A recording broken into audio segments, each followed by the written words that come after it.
احكي لي يومك من اوله. انا يومي الحمد لله يعني كنت مظبط نفسي، بصحى الفجر طبعا، وده اهم حاجه تنظيم الوقت في ثالثه ثانوي. وتصحى الفجر يعني قبل الفجر كده تقرا شويه قران ورد، وتنزل تصلي الفجر في المسجد، وتيجي تبدا يومك بقى. انا كنت بعمل كده، وطبعا بذاكر من بعد الفجر. دروسي كانت دايما ببدا من الساعه 7 الصبح دايما. مش 9 لا انا ببدا دروسي من 7 الصبح. عشان اول تفضي مجموعه وقت.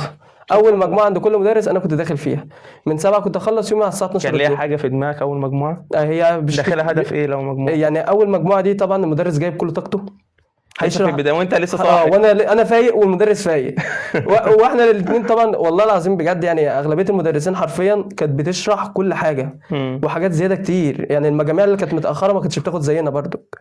يعني كانت بتقع جزء. كان يعني المدرس عندنا مثلا يشرح مثلا ايه 20 مساله، لا في المجاميع اللي بعد كده وتلاقيها في اخر اليوم وفي نص اليوم دي 10 8. خلاص هدى شويه هذا بقى المدرس. هو تعب من كتر الشرح طول اليوم.